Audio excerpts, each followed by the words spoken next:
Hello again, everyone. This is Chris Scher. That's Robert Harding. This is the Citizen Sports Weekly for Thursday, May 29th, 2014. Boom! This decade's flying, man. Holy This cow. decade? This decade is flying. So random. And we're almost halfway through 2014. Think about it. Next year, 2015. Yeah. And the reason why I'm bringing this up is that it's 2014, which means it is the 40th anniversary of the addition of the designated hitter in baseball. Well played. Yes. Nice segue, huh? Yeah, you saved that one. Yeah. I was No, wondering where this was going. I always have a plan, okay? There's always a method to my madness. Slippery Sciria. So anyways, 40 years ago, the American League, in an effort to, I guess, boost attendance or create offense, decided to add the designated hitter, which means that the pitcher no longer bats in most circumstances. You can lose your DH under certain baseball rules, but for the most part, 99.9% of the time, American League pitcher is not going to bat in an American League ballpark. And that's the point we're really getting to here, is that baseball has two sets of rules, and it's absolutely stupid. If you're playing in a National League ballpark, the pitcher's going to bat. And if you're playing in an American League ballpark, the pitcher's not going to bat. And I think baseball is the only sport that I know that you can have two different sets of rules for the same game.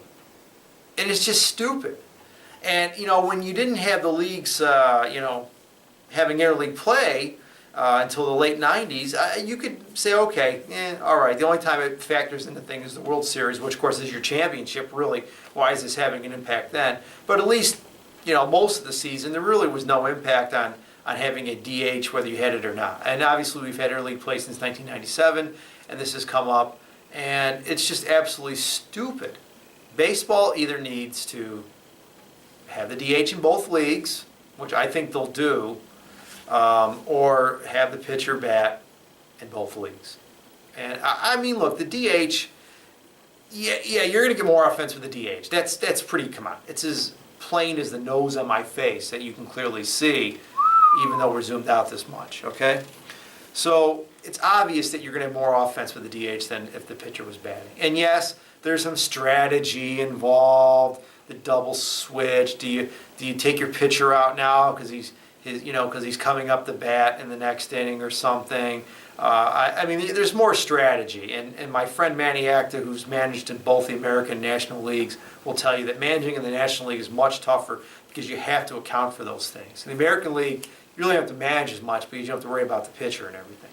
So I say get rid of it. Get rid of pitchers batting, okay, even a National League ballpark. Oh, you support the DH. I support the DH because, you know, right now pitching is dominating baseball. I mean, it's clearly that the pitchers have the advantage. And I think that if you had a DH in both leagues, it wouldn't hurt, that's for sure, and it certainly would help. And it's not like pitchers are lighting it up either. I mean, look, if there were a good number of pitchers that could bat around 200, 250, you know, and with a little pop now and then, I could say, you know something, yeah, these guys can hit, let's let them hit.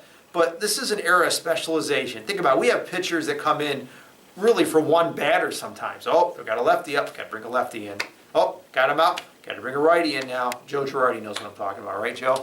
So if we're going to specialize with relief pitching, why do we have to have pitchers hit? They're going to come out anyways for a pinch hitter. You might as well just have the DH, make it the same in both leagues, and just move on. It's time to get rid of pitchers batting. Robert? Terribly wrong. Oh, here we go. Terribly wrong. One of the issues I think here is when you have pitchers that are coming up, you know, through high school and college. I mean, high school's a little different. Right. You know, they hit there, but you know, when they start getting into college and they start developing, and you know that they're going to the next level, you know, hitting becomes kind of secondary. They focus more on their pitching and go from there. But you know, one of the consequences of having the DH and the AL is that you have less of a focus on hitting anyway with pitchers in those levels. And if you get rid of it, if you get rid of the DH in the American League, I think that changes. I think you see that even though at the high school level these guys are hitting the ball and then they get to college and that kind of changes a bit, I think getting rid of the DH at all levels really would help in the development. I think it would make the game more interesting. It would make the lineups, would make these guys, instead of focusing on, just one facet of the game, it would make pitchers, really have to be, their own style of five-tool player, where you have to, you have to be an effective pitcher, but you also have to be, competent enough at the plate to handle yourself and help your team. And, I think it would be a little bit better than what we have now. I mean, I do agree with you that it's silly that we have Right. two leagues, and this kind of goes back to the old system where yes, you had Major League Baseball, but then you had American League president, National League president, and The umpires were separate. The umpiring umpires. crews were separate too. Yeah, I mean, everything was separate. and so Even the balls were separate. they had different National markings League on ball and American League it. ball. I actually have one when I went to Chicago as a kid to watch a Cubs game. It says National League right on it.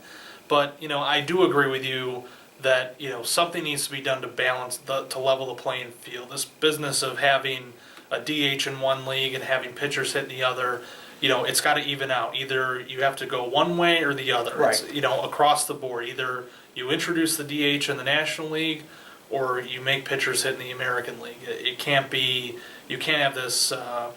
This situation where you have one league that allows it in one league that has a different set of rules. Because really, when you get to the World Series, which I think we can all agree is, that's the one time of the year where, more eyes are on baseball than any other period of that, 6-7 month stretch.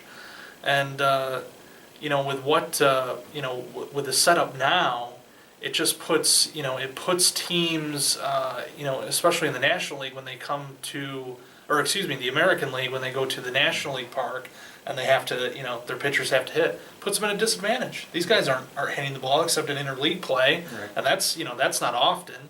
And it's just got to change. They have to go in a different direction and either adopt one rule or go with the other. Well, I'll tell you this: if it does happen, my prediction is the DH will be in both leagues, and I'll tell you why. Labor, the union. Do you think the union is going to agree to a change in the rules that basically eliminates, 15 jobs? So I mean, because you're talking about getting 15 DHs. These guys are they're not going to be playing as much. They're not going to have this chance to get statistics they do and make as much money. Like Adam Dunn of the White Sox. I mean, seriously, if this guy David Ortiz. Well, yeah, there you go. So I think if anything, it's going to be added in the National League, because then you're creating more jobs. The union is going to be more receptive to that. And, look, for better or for worse, the union is a part of baseball. It's a part of all pro sports. And if you're going to, in the way baseball's structured, if you're going to have to change the rules like that, the union, I believe, has a say in that. And I think that's the reason why they will not get rid of the DH in both leagues and have the pitchers bat. It will be the DH in both leagues eventually. I just think that's the handwriting's on the wall. And I agree with you to a point. Yeah, it's nice to see pitchers bat. It's nice to see if they're athletes they can hit. And sometimes it does happen. There have been good hitting pitchers over the years in baseball. That's great. But like I said, we're in such an era of specialization, with guys coming in to get one out here, or one guy just pitches the ninth and one guy pitches the eighth, that it doesn't really matter anyways if the pitchers, because once the pitcher spot comes up after the sixth inning, and unless the team has a big lead, the pitcher's coming out. They're going to make a change for a pinch hitter to get offense anyway. So you might as well just say, let's have the DH, and we don't even have to go through this farce anymore. So, anything else you want to add, Robert? Well, just to one more point. I do agree with you that with regard to the labor situation, looking at the American League, when you have guys like Ortiz and Dunn and all these other DHs, if they don't have a position that they can play and play well, certainly these teams, with their bats would find a place for them, but then you're sacrificing defense, and do you really want to do that? Yeah. And I think over time, if you get rid of the DH and you develop these players and everything, you won't have a problem. But it's that that immediate, short term. If you were to dump the DH in the American League, how would it impact these guys? I mean, would the Red Sox really want Ortiz playing every day at first base? Yeah. I doubt it. I mean, I think Dunn would be in a better place than I think he'd be a better Ortiz. defensive first baseman than Ortiz. Yes. But there's going to be guys where they just don't have a a position that they can play effectively or play well on a daily basis. And so, that's really kind of a problem with the DH too. I think is that these guys don't have to be all around players. They don't have to play defense. They can just go out there and swing the bat, and as long as they're good at it, that's all that matters. And to me, as a guy who has always loved baseball, I mean that's been traditionalist. Yeah. So you're the traditionalist. I'm not a traditionalist here. Yeah. I'm just saying that as someone who's always been a fan of baseball, I prefer the guys who are more all around players who can play offense and defense well, and those are the guys that appeal to me. The DHs. Sans Edgar Martinez. Yeah, Edgar Martinez, guy I was thinking right off the bat. Yeah, I mean he's a guy I was always a fan of, but but he was effective at not only power but average too. So it's a interesting debate, and but I hope that they go one way or the other. Yeah, that's and we I both won't agree hate on- it if they apply the DH everywhere. and we agree on that. So I guess we'll wrap it up here. But Sounds before good. we do, tomorrow is Robert's birthday, and I want to wish him a happy birthday. He's catching up to me in age now. No one can catch up to you. Yeah, Chris. you're getting close. At least for 2 weeks, you're a little bit closer to me. So before I top you by another year. But anyways, wish him a happy birthday, folks, and we appreciate you watching. And please, share the video with your friends if you want to. We appreciate it. Have a good week, and we'll see you next week.